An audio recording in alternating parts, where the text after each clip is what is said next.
What's up guys? Magandang araw po sa inyong lahat. Akong muli ang inyong kaibigan sa negosyo, si Jupiter's TV. Ang ating topic ngayon ay ang fishball with palamig. Kombinasyon ng palamig at fishball. Tuturuan ko kayo dito guys kung paano mamilyonaryo sa negosyong ito. No? Napakaganda. Tiyagain ninyo guys dahil ituturo ko ngayon detalyado kung paano magnegosyo at saan magnegosyo, paano magnegosyo, magkano kapital, saan ang supplier, ituturo ko sa inyo ito guys, at sistema sa pagnegosyo, no? Hindi kasi pwedeng banat na lang na tayo ng banat sa negosyo.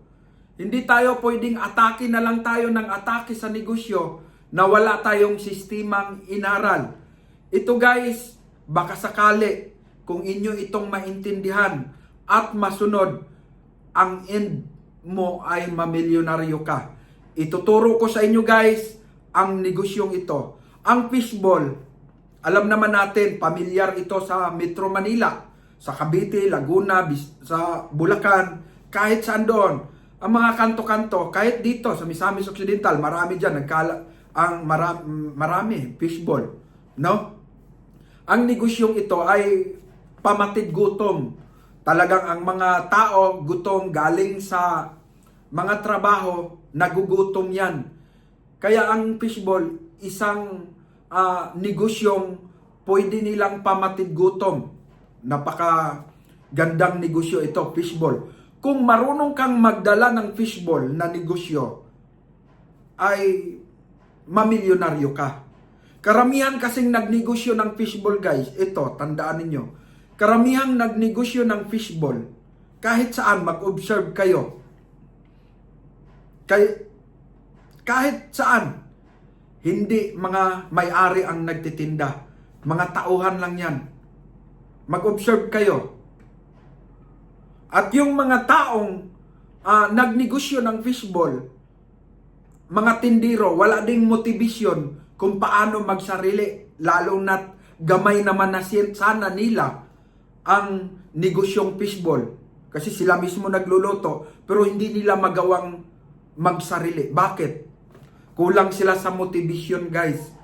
Kulang sila sa diskarte, kapital, at paano magsimula. Ito guys, tuturuan ko kayo paano magsimula sa negosyo. Ang negosyong fishball, napakagandang negosyo. Pag ang isang tindiro, negosyante ng fishball ay hindi mabisyo, road to millionaire. Meron akong kaibigan, 20 ang kanyang sidecar. Mga tao niya, kumuha siya ng mga tao sa Bicol. Kumuha din siya ng mga tao sa iba-ibang probinsya ng asawa niya at saka probinsya nila. Magkaibang probinsya silang mag-asawa. Kumuha siya ng mga tao doon sa probinsya ng asawa niya at probinsya niya mismo sa Bicol. Ngayon, nung kumuha siya ng mga tao guys, umabot ng 20 yung cart niya. Napakayaman na talaga niya. Hindi, nakabili na siya ng palayan, nakabili dahil sa fishball. Ang fishball kasi, kung alam mo, madali ka lang mamilyonaryo yan guys. Ituturo ko sa inyo ngayon. Step by step, no? Kasi yung fishball, dalawang klase ang supplier. Pero ang ituturo ko sa inyo, ituturo ko rin sa inyo kung gusto ninyo yung pabrika made. Yung pabrika made, gawa siya sa pabrika. Yung kikiam, fishball, no? Chicken ball, gawa sa pabrika po. Kumbaga, mga balot, kilo-kilo mo na siya bibilhin, tapos pag iluto mo na lang, mantika, ganon. Luto na lang, in. Ganon. Pero may ituturo din ako sa fishball na homemade. Yung pinost ko sa aking Facebook. Yung pinost ko sa aking Facebook channel na nilagay sa isang tubo, tapos kinakat-kat, dinidiinan, pinupush, tapos kinakat-kat siya ng mabilis. Ituturo ko sa inyo ngayon paano magtimpla ng ganon guys. Kasi, iyon, triple ang tubo nun. Mga pital ka ng 2,000, tutubo ka 3,000, magiging 5,000 yung pira mo. Ganon kalakas yung fishball. Compare doon sa pabrika made. Ang pabrika made, hindi ka tutubo ng maganda. Hindi ka tutubo ng kumbaga hindi ka tutubo ng malaki-laki kasi hindi kalahati ang tubo eh.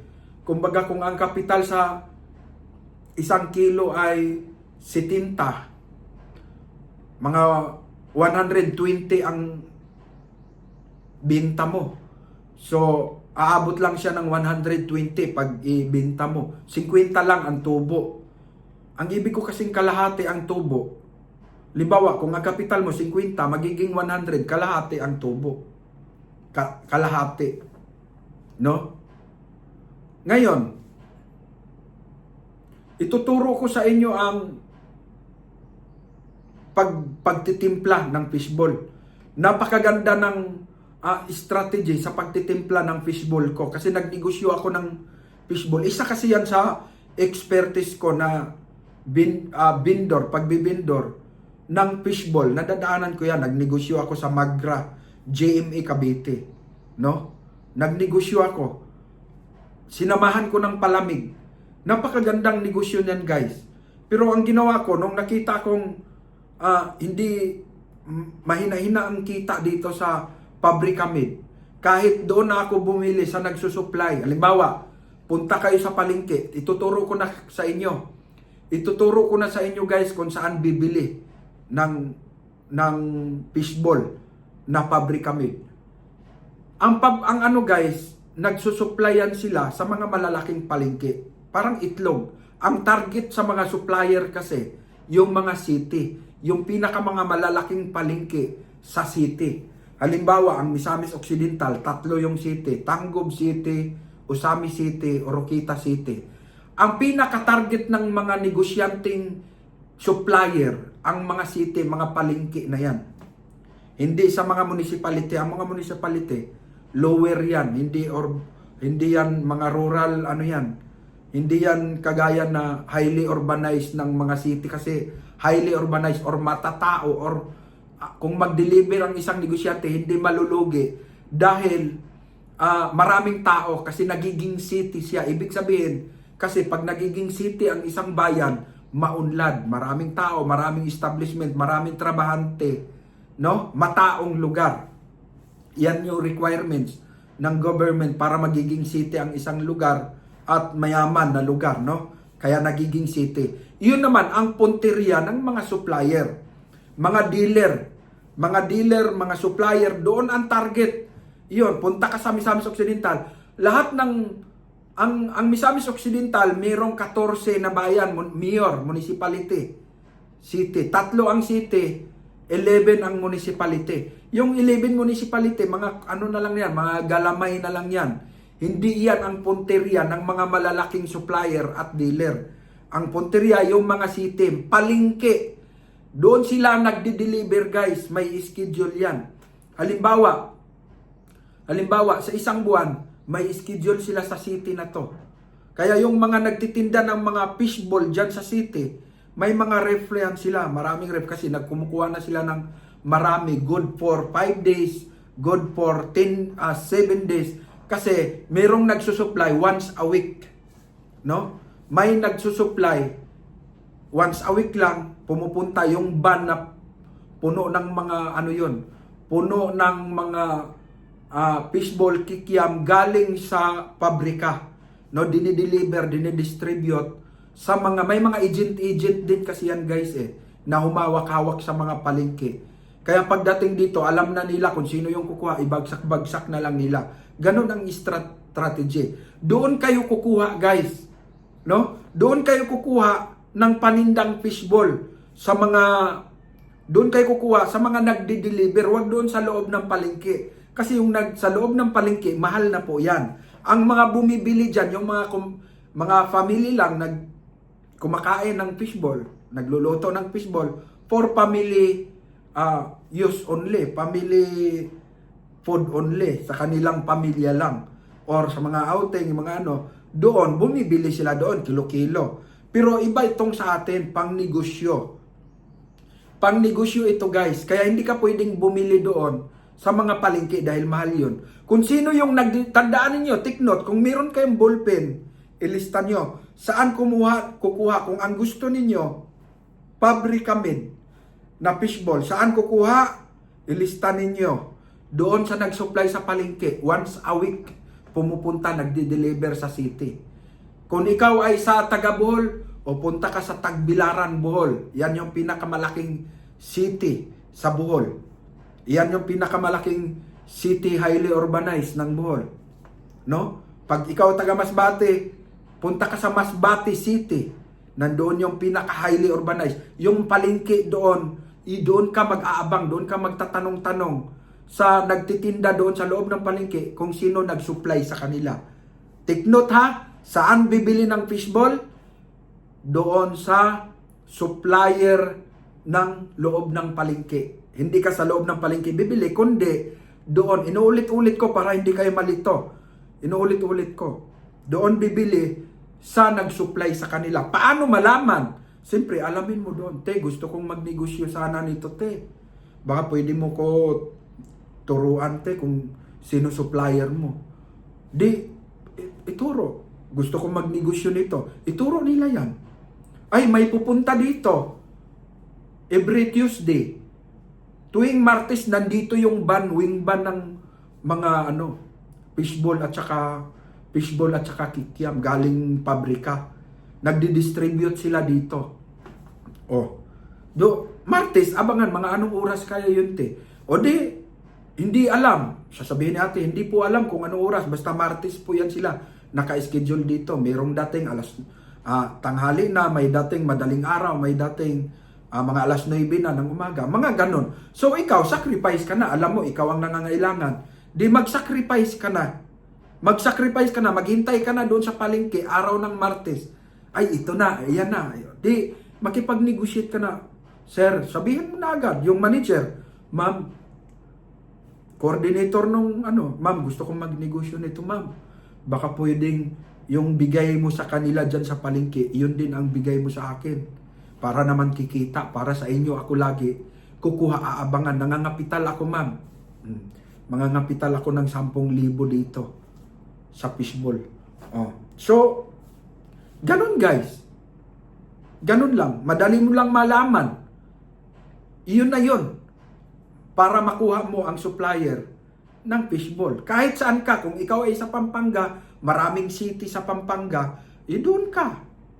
No, maraming city diyan sa Pampanga. Doon ka sa city, palengke ng city, doon ka mag-scout, magtanong-tanong ka. Tapos tinuro ko na sa inyo ang supplier, no? So madali na, alam nyo na, natuto na kayo saan dapat bibili kung ikaw ay magnegosyo ng fishball. Siyempre, natuto na kayo. Ngayon, ang sunod na alamin ninyo, saan ka naman magnegosyo? Siyempre, iikot ka sa mga bayan-bayan. Kaya nga, kung meron kang motor na pampurma mo lang, kabitan mo ng sidecar, guys. Bakit? Sa fishball. Kasi, kaya mong kumita ng 2,000 malinis. 1,500 malinis araw-araw. Yung 1,500 malinis, magkano sa isang buwan yon? 45,000. 45, magkano lang yung motor mo? Ipalagay na lang natin, 50,000 yan.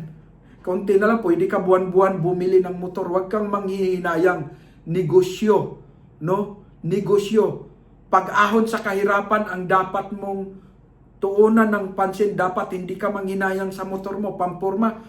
Pampurma, alisin mo na sa yon. Isip mo. Kasi, maano ka eh. Kung iyon, papasok sa isip mo, manghinayang ka sa motor mo. Ako, meron akong rider eh. Kinakabitan ko lang ng sidecar. Meron akong Fury. Yung Kawasaki Fury, kinabitan ko lang ng sidecar yan. Honda Wave, kinabitan ko lang ng mga sidecar yan, mga yan. Para sa pagninegosyo, paglalako ng mga tao. So, ganun guys, huwag kayong manghinayang. Isipin mo na makapagnegosyo ka. Kasi kung iingatan mo naman yung motor, di naman masisira yun kahit kabitan mo ng sidecar eh. Kasi meron namang kabitan ng sidecar ang motor na hindi ma-damage ang motor eh. Huwag kang manghinayang. Kung maganda ang motor mo, mas maganda, kabitan mo ng sidecar. No? Kasi pag maganda ang motor mo, mas in love ka mag-ikot-ikot. Kaya gusto kong magmotor guys, motor, sidecar. Kasi maka-scout ka kung halimbawa may okasyon doon, merong nagsasabong doon sa sabungan, ang daming tao, doon ka sa labas, paparking ka. Yun ang kagandahan kaysa magpwisto-pwisto. Halimbawa, may ano ang mga politiko, okasyon, meron silang ano, doon ka sa labas, paparking ka, kikita ka ng malaki. Merong ano, sa eskwelahan, labas, marami ang eskwelahan ng isang bayan, doon ka. Yan yun, tinuturo ko na sa iyo ang idea kung saan dapat magnegosyo. Huwag kang magnegatibo. Huwag mong isipin na, meron na pong nagtitinda niyan dito, hindi ka na rin nagtinda. Bakit? Negatibo ka. Negatibo ka. Guys, kasi pag yun ang pananaw mo sa buhay, yun ang naghadlang, sarili mo mismo, ang naghadlang sa'yo na huwag magnegosyo. Baka makaahon ka sa kahirapan. Ayaw ng sarili mo na makaahon ka. Bakit? Ikaw mismo nagdi-discourage ka sa sarili mo. Ikaw mismo ay dinidiscourage mo yung sarili mo sa pagnenegosyo. No? Kaya alisin mo yung marami na dyan. Ang lawak ng mundo, guys. Kaya nga motor ang gamit mo. Kasi pag meron na dito, doon ka. Ang tao kasi, nagugutom yan. Lalo na ang fishball, meron niyang addiction na timplada, guys. Lalo na pag nagutom ang tao, pangpatid gutom yan. Kung nandito ka nakapwesto, lagi kang nakapwesto dyan, pwesto mo na yan, i-maintain na. Dahil para ang mga tao, tutuntunin ka na lang nila, pupuntahan ka na lang nila. May fishbowlan dyan. Sabihin ng mag-asawa, labas tayo, kain tayo, darling. Saan? May fishbowlan doon sa labas. Doon yun, pag nandun ka nakapwesto, doon. Tapos, wag mong isipin na may kalaban ka. Kasi pag isipin mo yun, di ka na makaahon sa kahirapan. Nananatili kang mamamasukan. No? So nakita ninyo, ang pag-i-scout, ano ang possible target market? Yung may mga okasyon, eskwelahan, munisipyo, labas ng munisipyo. Ang mga tao, maraming pumupunta sa munisipyo, kumuha ng permit, kumuha ng mga sidula, kumuha ng mga clearance, or may mga sadya sa iba-ibang department ng munisipyo. Doon ka sa labas ng munisipyo, magtinda ka ng fishball. Diba? Yan, diskarte yan, napakaganda. Or eskwelahan, college, punta ka, labas ng eskwelahan, college. Doon ka sa labas, magtinda ka ng fishball. Or eskwelahan, elementary. Or sa mga matao, sa may mga palengke. Sa palengke, maraming mga pumupunta sa palengke. Bago mamimili, tutusok-tusok muna ng fishball yan. O day may idea ka na saan pwede magnegosyo. Kung meron nang nagpipishball dito, doon ka sa kabilang side. Sa likod ka, bandang kabilang pintuan. O, ganon. So, nakakuha na kayo ng idea saan pwedeng magnegosyo? Nakakuha na kayo ng idea kung saan pwedeng magnegosyo, guys? Nakakuha na rin kayo ng idea kung saan bibili ng fishball.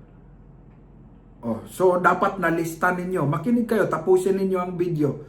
Marami kayong matutunan kasi mga diskarte ang ituturo ko. Ngayon, so, alam na ninyo kung saan yon. Kaya motor, kung meron kayong motor, kabitan nyo ng sidecar. Maganda kasi ang movable na negosyo. Kasi pag saan may okasyon, may doon kayo. Doon kayo sa isang lugar na yon. Pwede kang makapagpatakbo. Ganon. Dire-diretso. So ngayon, guys, alam nyo na kung saan dapat magtinda. Alam nyo na rin kung saan kukuha ng supplier. Ang ituturo ko naman, yung fishball homemade. Yung fishball na homemade na fishball, napakaganda, highly recommended yon. Kasi, ang 1,000 mo kasi, pag homemade, ikapital mo ang 1,000, kayang palabasin ng 3,000. Subok ko na yan, guys. Subok ko na. Ituturo ko sa inyo ang sauce. Ituturo ko sa inyo ang sausawan. No? Ituturo ko sa inyo ang sausawan. Ngayon,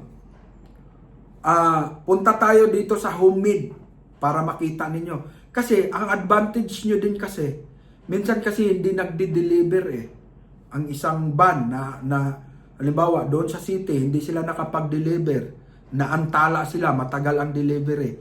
Maantala ka na din, maantala ang pagninegosyo mo ng fishball. No? Maantala ang pagninegosyo mo ng fishball kung DDP maghintay ka, kung doon, yun ang disadvantage pag pabrika made. Baka mamaya wala kang ref para makapag-stock ka ng marami. Kailangan mo ng freezer para makapag-stock ka ng maraming fishball. Good for 5 days, good for 6 days, no? Ba, may 10,000 ka, kailangan mo mangutang ng freezer para i-stock mo doon yung good for 5 days mong ititinda na fishball. Diba guys? So medyo ano yon, medyo risk, no?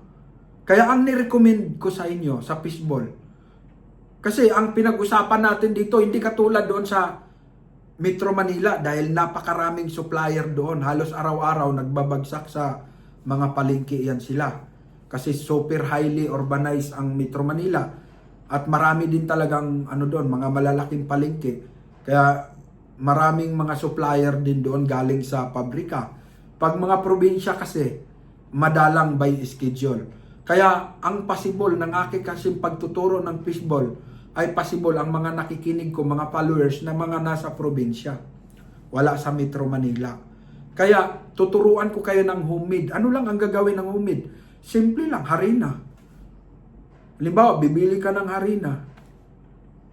5 kilo. Bibili ka ng harina, ilista mo na. Kuha ka na ng listahan. Harina, 5 kilo. Tapos, 3 kilong isda na galunggong. 3 kilo. Yun lang guys. Ganun lang siya kasimple. Yung galunggong na isda, pakuluan mo yon. Linisin mo na. Linisin mo. Hugasan mo mabuti. Tanggalan mo ng hasang din. Tanggalan mo. Tapos ngayon, pakuluan mo. Lagyan mo din ng ano guys. Lagyan mo siya ng timpla. Parang style pinaksiw, style na ano, may sabaw siya. Style, pero malasa na siya, yung pwede talaga pang ulam. Ngayon guys, pag kumukulo na siya, luto na, yung sabaw na yun, yun din ang ipang masa mo doon sa ano, harina na 5 kilo. Ngayon, yung isda, i-blender mo, tanggalan mo muna ng mga tinik. Tanggalin mo yung ulo, tinik, tanggalin mo, ipakain mo sa pusa. Yung laman, yun yung i-blender mo, durog na durog yun. Tapos saka mo i-mix doon sa harina. Na? So pag nami-mix mo na doon sa harina, ganon, i-mix mo mabuti. I-mix yung galunggong na durog, na blend mo na. Mag-ano ka rin ng sibuyas, i-blend mo din yung sibuyas para durog na durog din. Tapos paminta, i-mix mo. So, lagyan mo ng kaunting magic sarap guys. Yung harina. I-mix mong mabuti yun. Tapos, pagkatapos mong i-mix, guys, pagkatapos mong i-mix, ay, mix na, diba? Lagyan mo ng pampaalsa, yes, or yung baking. Pampatubo sa Bisaya. Aalsa yun. Aalsa. Kailangan kailangan wag masyadong yun tama lang talaga na parang naano siya, malambot siya, parang normal na halo siya, na mix. Pag umalsa yon, isang plangganang malaki na yun guys. Isang planggana na malaki yun. Pwede ring ng mantika, iganon-ganon mo ng tinidor yun. Kutsara. Pitik-pitik lang sa kawali. Ipitik-pitik. Pero mas maganda yung nakita nyo sa post ko. Sa post ko sa Facebook. Na kuha ka ng PVC, takpan mo yung ilalim, lagyan mo ng bilog-bilog na butas, tapos ilagay mo doon yung harina sa loob, tapos diinan mo. Tapos mag-ano ka ng pakuluan, magano ka ng malaking kawali, no? Napanood niyo naman yun sa Facebook ko, di ba? Na merong kinakat-cut, guys.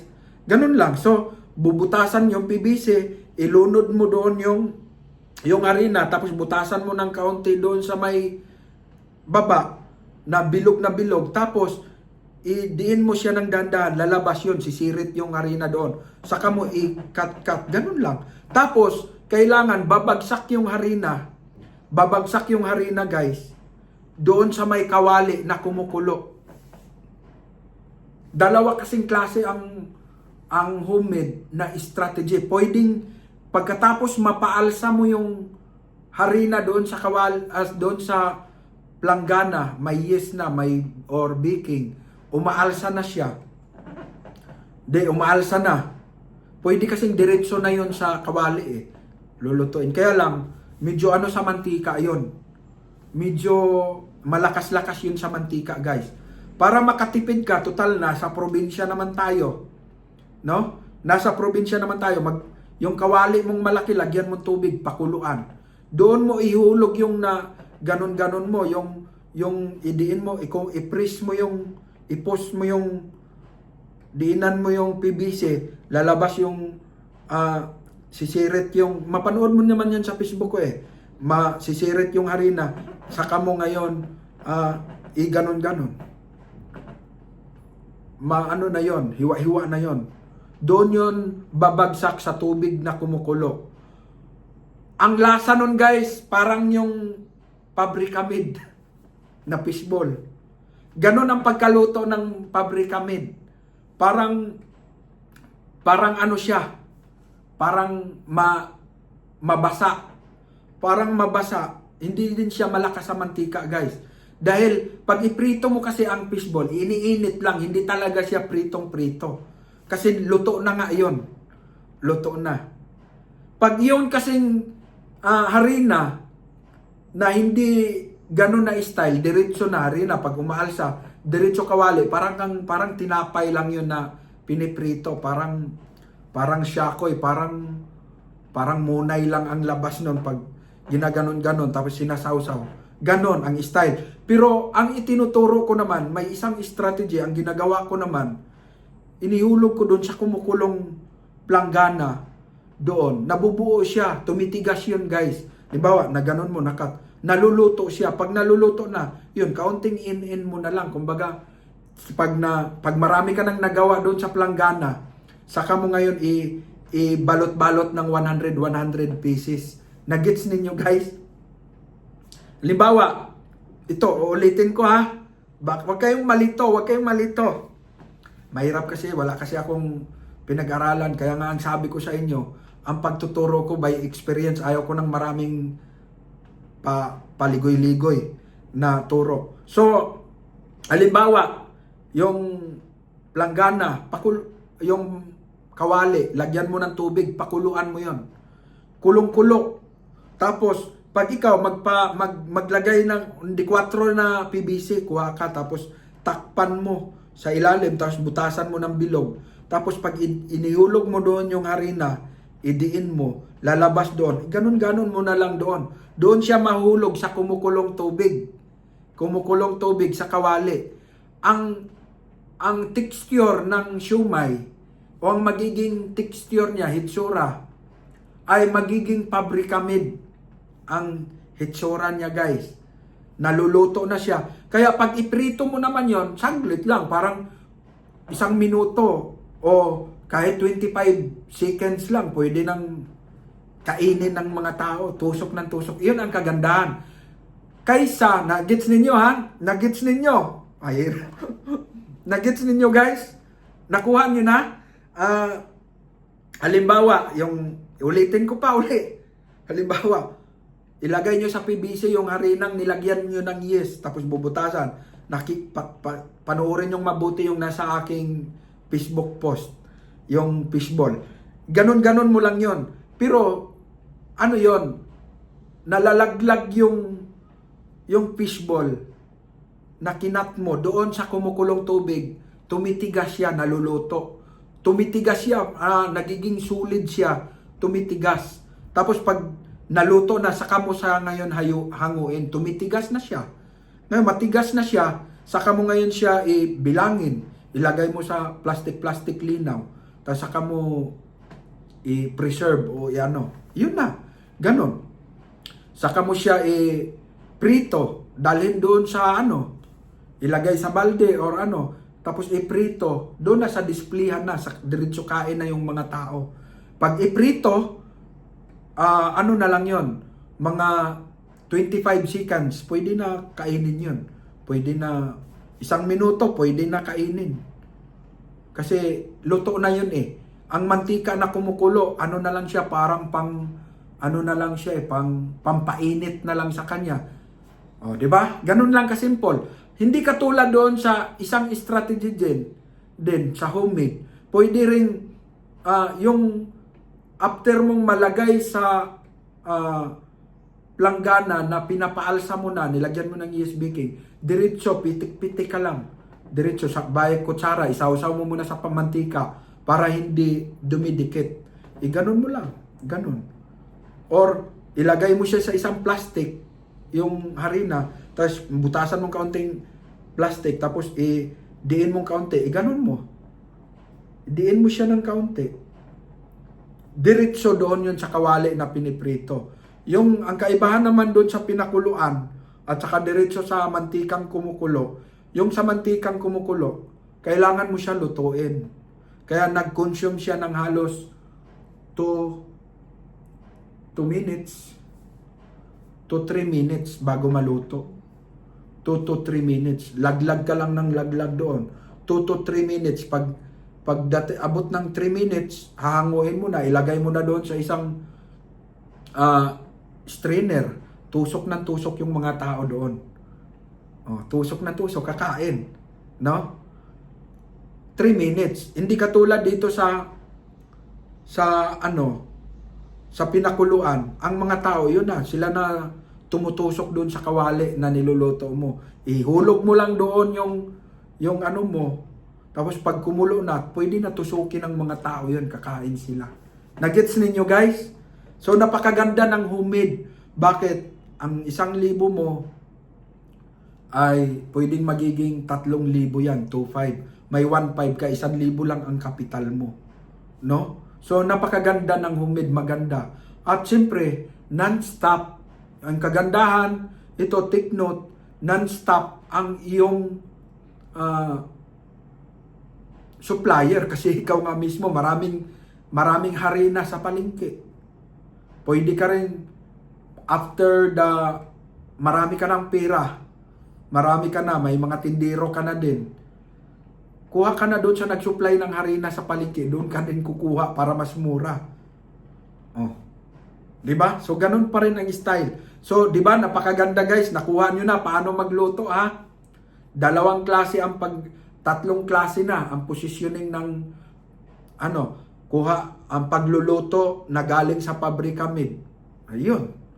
Kaya lang, take note, ang pabrika made, may time na ma-interrupt ka sa supply dahil paano kung nasiraan yung hindi nakapag-deliver. May na-encounter ko kasi yan guys eh. Ngayong linggo walang nag-deliver. Sa next. So ikaw, may antala ka. Hindi kagaya ng meron kang alternative na alam mo, yung homemade. Kaya lang, pag nasubukan mo na yung homemade, katulad ko, nung una, ang ginagawa kong fishball, ang binibili kong fishball, yung pabrika made. Pero nung natutunan ko yung homemade, guys, ay, panalo. Napakasarap nung fishball. Kaya ang purpose, 3 galunggong, tinuro ko na sa inyo, no? 5 kilo, 5 kilong harina, 2 kilong galunggong, 3 kilong galunggong. Timplahan nyo ng timplang ulam na isda talaga. Timpla, pwedeng kainin.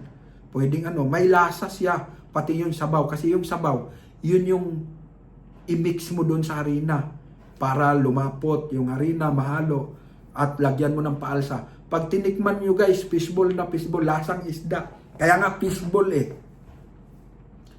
Ganon din sa manok. Kung gusto mong mag-chicken ball, manok. chicken ball, ano mo. Pero mas maganda fishball na lang. Yung walang maraming arte, iyon lang ang paninda mo. Kikita ka guys, masanay ang mga tao. Isa pa sa ituturo ko yung sausawan. Ang ginagawa ko kasing sausawan guys, 4 na klase. 4 na klaseng sausawan. Naglagay ako ng sausawan na malapot, yung lalagyan mo ng cornstarch. Malapot, lagyan mo ng asukal.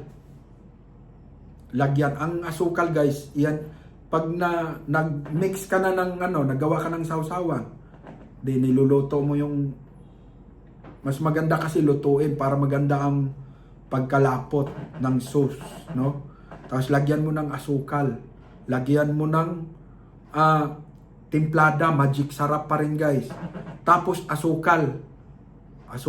Or bitsin, pwede bitsin, kaunti lang. Tapos lagyan mo ng sibuyas. Sibuyas Bombay sa Bisaya. At saka sili. Tapos gagawa ka rin ng walang sili. Kasi may mga tao ayaw ng maanghang. Pero ang technique, strategy sa nagpapasarap dyan, asukal. Lagyan mo ng kaunting asukal na manamis-tamis. Mag-agaw yung tamis. Tapos anghang. Damihan mo ng So, pag isawsaw nila doon yung niluluto mong lasang isda, talagang guys, babalik-balikan ka. Tupad na yung pangarap mo. Malapit na natin nakita yung pangarap mo. Tapos, nakagawa ka na ng dalawang, yung gaw-gaw na sauce, no? Cornstarch at saka sausawan, nakagawa ka na. Gagawa ka din ng suka lang. Suka na maanghang at hindi maanghang. Pero ang strategy, asukal pa rin. Asin, lagyan mo ng asin. Bitsin, tapos asukal. Tapos damihan mo ng sibuyas. Gayatan mo ng maraming sibuyas Bombay. Kung may blender ka, i-blend mo yung sibuyas, saka mo ihalo doon. Lagyan mo ng kaunting paminta. Damihan mo ng sili guys. Sausawan. Ang nagdala ng bida doon, asukal pa rin. Kasi ang asukal may addiction yan. Addiction ng panlasa ng tao na pag natikman, masarap. Pag sinawsaw ng customer yon doon, nako, lumalagutok ang bunganga sa pagpawis-pawisan ng malapot guys. Kaya ayun, nakita, alam nyo na ha, ilistan nyo na yun, paano gumawa ng sausawan. Paano gumawa ng sausawan? Suka lang, lagyan mo asukal, bitsin. Lagyan mo ng sili, sibuyas, yun na. Pag sinasawsaw, wag mong kalimutan, asukal. Tapos maggawa ka ng sukang wala ding anghang. Anghang lang, sa anghang lang magka-diferensya. Yung isang suka na sausawan, di maanghang. Yung isang suka, maanghang. Pero pareho lang sila, manamis-tamis. Ganon din dito sa gaw-gaw na sauce. Maanghang, may matamis. Maanghang, may hindi maanghang. So, 4 na sausawan. Mamili yung mga tao kung anong gusto nilang sausawan. So, di ba? Guys, napakagandang negosyo yan, fishball. Ang isang magandang partner, palamig. Bili ka lang ng 2 pinya, hinog. Gayatin mo yun. O, i-divide mo lang, ganunin mo ang hiwa, bilog. Tapos bili ka ng pineapple seasoning. Yung 4 season. Or yung pineapple, yung tawag dyan, pineapple juice lang. Bili mo, ihalo mo doon. Tapos ihalo mo yung 2 pinya na ginayat doon. Lagyan mo ng maraming yelo, ice, tapos asukal. Wag yung magic sugar. Nakakasira sa kalusugan yung guys. Kasi kaunting ganun lang ilagay mo, tatamis na yung buong jar mo sa palamig. Wag. Lagyan mo na, yung natural na asukal lang. Yung puti na asukal or sentral na asukal. Ganun mo, i-mix. Para pag bumili ng fishball, bibili din ng palamig. Aasinso ka guys. Ako na ang nagsabi. Yung iba, sa Metro Manila, karamihang mga nagtitinda ng fishball, addict. May bisyo. Kaya hindi nila magawang magsarili, nananatiling alipin sila nung amo nila. Naku guys, hindi mo ko kasi bindor ako matagal akong bindor sa gilid-gilid ng kalsada. Mga katabi ko, mga fishball, ano-anong mga paninda, calamares, katabi ko. Magkapingo ito pag walang customer, mga ayaay na or wala na mga matumal na, bihira na lang yung dumadaan. Kwento-kwentuhan kami, kwento-kwentuhan, ganun. Nako, puro bisyo. Kahit saan ako mapunta, puro bisyo. Hindi nila magawang magsarili dahil sa bisyo. No? Basta ang negosyong ito guys, yayaman ka. Kung kikita ka ng 2,000, malinis. Bibenta ka ng 4,000, kikita ka ng 2,000. Malinis. Iwalay mo na yung 700 para family expenses mo. Yung 1,300, itabi mo. Itabi mo yun guys. Iwalay mo ng lagayan. Yun yung kita mo sa araw na yun. Ngayon, isa sa teknik, umulan, umaraw, bumagyo, magtinda ka guys. Kahit hindi ka man makita, hindi ka man kumita, yung savings mo, hindi mababawasan yung nasave mo na 1,300. Halimbawa, 2,000. Kumita ka ng 2,000, malinis. Ihiwalay mo yung 700. Expenses yun sa pamilya sa araw na yun. Pagkain, almusal, tanghalian, hapunan sa pamilya. Yung 1,300, isave mo. Itago mo. Ihiwalay mo rin yung kapital dahil pinapaikot mo yun. Iyon yung kapital. No? Expenses, savings, at pangkapital. No? Ngayon, guys, dito na silat ang karamihan. Pag ikaw nagpapatamad-tamad, hindi ka nagtitinda bukas, ang expenses mo nga araw-araw, regular expenses 700, saan mo kukunin yun? Aber? Kaya ang sabi ko, umulan, umaraw, hindi ka man kikita ng 2,000, hindi ka man makapag-akyat ng 1,300 sa savings mo. Nakuha mo naman yung 700 na pangkonsumo mo sa araw-araw ng pamilya mo. Save ka. Ang savings mo, hindi na kasi may time, matumal. O di ang mabubuno mo lang yung pangkain ninyo, at least hindi ka dumukot dito sa savings mo. No? Sa tubo nung nakaraang araw, hindi ka kukuha para i-expenses mo sa pamilya mo pag hindi ka nagtinda. 'Di ba? Kung hindi ka nagtinda, saan mo kukunin yung 700 sa regular expenses? Take note. Tandaan ninyong mabuti guys. Sana ma-take note ninyo ito. Kasi pag hindi ka nagtitinda, saan mo kukunin yung 700 mo na expenses? Di siyempre, sa ayaw at gusto mo kasi, yung regular expenses, kung nagrenta kayo ng bahay, or kuryente, tubig, di mo pwede utangin sa Meralco yun, o sa tubig, di mo pwede utangin yun, puputulan ka. Kaya obligadong mawala sa yun, yun tinatawag regular expenses. Pagkain mo sa almusal, tanghalian, hapunan, regular expenses mo, hindi pwedeng hindi ka mag-almusal, tanghalian, hapunan. Anak mo ginagatas, saan mo kukunin? Doon din, sa 700 na hiniwalay mo. Yun ang tinatawag na regular expenses. Ngayon, kung hindi ka nagtinda, saan mo kukunin yun? Di kukuha ka dito. Sa savings mo. Yung kita mo na malinis nung isang araw na 1,300, doon ka kukuha. 700. O de, kaya ang nangyari sa iba, isang kahig, isang tuka. Kasi hindi magtinda, nalasing, hindi nagtitinda. Saan kukunin ang expenses? Doon. Hanggang sa makayod yung kapital. Ganun ang nangyari guys. Pero ang turo ng Jupiter's TV, umulan, umaraw, bumagyo, magtinda ka guys. Magtinda ka. Kahit bubunuin mo lang, mag-adjust ka lang ng dami. Pag nakita mo pangit ang panahon, o di kaunti lang ang mo. Pang survive lang, makakain lang kayo sa isang araw, mabubuno mo lang yung 700 na regular expenses mo. O hindi maapektuhan yung savings mo, mga kita mo ng mga nakaraang araw, hindi ka dudukot dito. Kasi pwede ka lang dumukot dito sa kita mo ng mga isang araw, pag nilagnat ka, nagkasakit ka talaga, dadi ka pwedeng gumalaw. Pero hanggat wala, huwag kang kukuha dito. Magtinda ka, umulan, umaraw, bumagyo. Dahil pag hindi ka nagtinda, pwedeng makuha ang kapital mo, pag makuha yung savings mo. Pag wala kang makuha savings, kapital mo. Isang kahig, isang tuka ka sa araw-araw. Tapos, isa pang alisin ninyo, bisyo guys.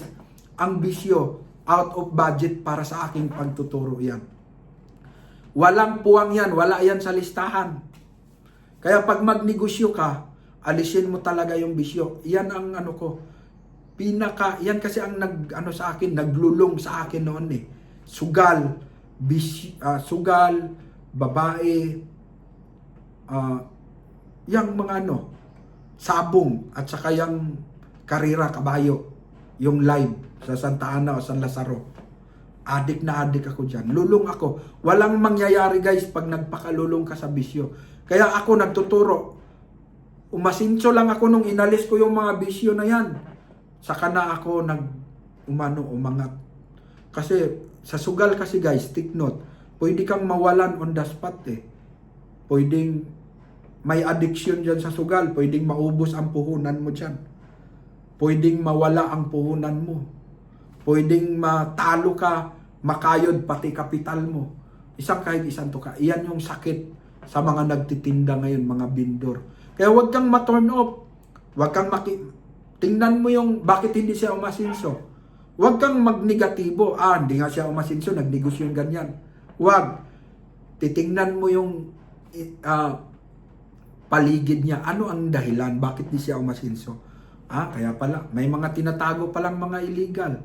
Babaero, pag babaero ka, mahalas yan sa negosyo. Huwag kang mambabae.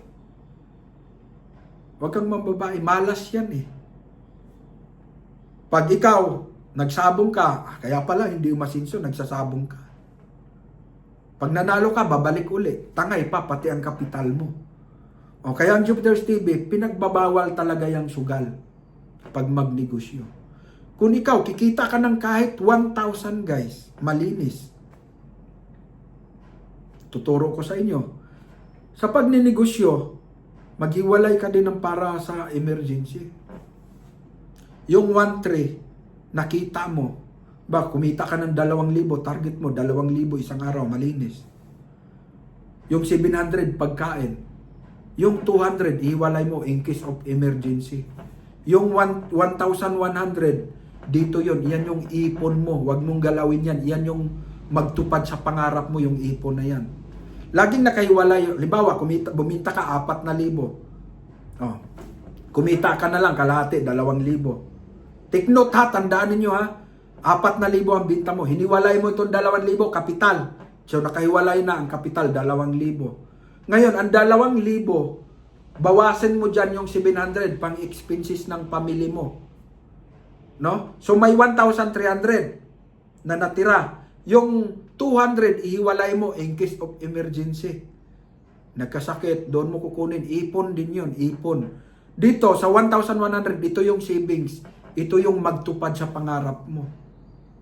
Nagets ninyo guys? Ito yung magtupad, 1,1. Pwedeng kumita, umabot sa isang buwan yun, 33,000 yun, net. Kita mo. Sa 10 buwan, 330,000 sa 10 buwan. Yung savings mo na yon. Nakahiwalay na yung pagkain mo na 700. Plus, meron pa kapang in case of emergency. Yung in case of emergency mo, hiniwalay mo, 200. 6,000 sa isang buwan yun. Pag nilagnat ka, saan mo kukunin yung nilagnat ka, di ka talaga makapagtinda. No? Pag di ka talaga nakapagtinda, yung 700 mo, doon ka kukuha sa in case of emergency. Doon sa 200 na hiniwalay mo. Nakadalawang ka, naipon mo sa isang buwan, nagkasakit ka, 2 araw. Doon ka kukuha sa 6,000, doon ka kukuha ng 1,400 para sa expenses ng pamilya mo. So, hindi nagalaw yung iyong savings kasi na pangtupad sa pangarap mo. Yung 33,000 sa isang buwan, na 1,100 isang araw, na sinisid mo, hindi yun mabawasan. Doon, yun ang magpatupad sa pangarap mo. Halimbawa, hindi ka nagtinda, dahil umabot ng 5 araw, nagkasakit ka 5 araw. Ang savings mo naman dito pang emergency, 6,000. O di doon ka kukuha hanggang sa 5 araw, di 3,500 yun, 7 times 5, 3,500. O di hindi pa rin naapektuhan yung savings kasi meron ka nga ditong backup for in case of emergency. Nagkasakit ang anak mo, nagkasakit ang asawa mo, dito gamot-gamot dyan sa 200 per day. So mahalaga ang tatlong pag-iipon, no? Savings in case of emergency at expenses. 3 ang ihiwalay mo sa kita mo. Take note, ilista mo na. 3, ano yung 3, Jupiter? 4, pang-4 yung kapital, ihiwalay mo yun. Kasi 4,000 nga yung kita 4,000 yung kita. No? Take note. 4,000, iniwalay mo yung 2,000 kasi kapital yun. Dito. Itong 2,000, kinuha mo yung 700 expenses ninyo, pagkain, buong maghapon, pamilya. May 1,300. Ihiwalay mo yung 1,000 na lang ang ihiwalay mo para sa 1,000 ang ihiwalay mo para sa pangarap mo yun, pantupad. Ang 300, laki-lakihan mo yung in case of emergency. Overhead ang tawag nun. Overhead expenses, mga hindi inaasahang pangyayari. Nagkasakit ka or naplatan yung motor mo, doon mo kukunin sa overhead expenses. So, nakita mo, ikaw, na negosyante na, nakamonitor ka dito sa pondo mo, sa overhead expenses. Pag lumiit yan, asahan mo, yun ang magbigay alerto sa'yo, mauubos na to. Magsisikap ka uli sa pagtitinda dahil mauubos na yung pang-emergency mo. Maapektuhan kasi yung ipon mo na pangtupad sa pangarap. Pag pabayaan mong mauubos yung pang-overhead expenses mo. Nagets ninyo guys? Para matupad ang inyong pangarap, ihiwalay mo talaga yung pangtupad sa pangarap mo. Tapos ihiwalay mo yung pang in case of emergency, overhead ang tawag. Ihiwalay mo din yung pang pamilya, 700 per day. Ngayon guys, dyan mo na mababantayan na kahit umulan, masanay ka dyan, kahit umulan, magtinda ka. Bakit? Kumikita ako ng, limbawa, hindi ka nakaabot dahil may bagyo. Kumita ka lang ng 1,000. O di yung 700, ikalso mo na dito kasi regular expenses yon 700. Intact yun, straight yun, 700 talaga yon. O di may 300 na natira. O di, dito lang yun sa overhead, ilagay. Yung 300. Dito sa overhead. Lulubo yung 300 na yan. Lulubo. Pag yung overhead. Pag lumaki na kasi yung overhead na yon, isang buwan, walang nagkasakit sa pamilya mo. No? Walang nagkasakit sa pamilya mo, yung 300, di 9,000 yun sa isang buwan. O doon ka na ngayon magdesisyon. Sweetheart, bili tayong damit sa ating mga anak. Kasi malaki naman na yung ipon natin sa overhead. Bili tayong brief at saka panty mo. Bili ka tayong brief, bili tayong mga panty ng ating mga anak, masuot nila. O saan kinuha? Doon sa overhead. Dahil walang nagkasakit, walang lumulubo yung yun ang hudyat sa ipon mo ng overhead. Yun ang hudyat na kailangan mo nang bumili ng pangangailangan ng pamilya mo, damit na masuot, damit ng anak mo, damit mo, or iba pang mga kagamitan. Tapos dito yung savings mo hindi apektado, tuloy-tuloy sa paglubo hanggang sa makabili ka ng sasakyan. Sa isang buwan, 30,000. Sa 10 buwan, 300,000. 10 buwan. Sa 20 months, 600,000. 20 months. Sa 30 months, 30 months, 900,000 yun. Ilang taon yun, 30 months? 12, 24. 2 taon kalahati, millionaire ka na guys. 2 taon at kalahati, millionaire ka na. Dahil nasunod mo ang sistema ng Jupiter's TV. Hindi ka na nagbisyo. Kaya hindi apektado ang iyong ipon. Nagets ninyo guys? Tandaan ninyo, ulit-ulitin ko sa aking vlog yung budgeting, money, income, para matupad mo yung pangarap mo. No? Ang budgeting, money, income, ituturo ko paulit-ulit para magiging gamay ninyo. Nakita ninyo kung paano ninyo nabantayan yung ipon ninyo for overhead. Halimbawa, 700. Nabitin kayo sa budget sa pangaraw-araw nyo, 700 lang. Nabitin kayo sa 700. Lagi na lang kayong isda. Kung mo lumalaki yung dito, overhead, darling, tawagin mo asawa mo. Darling,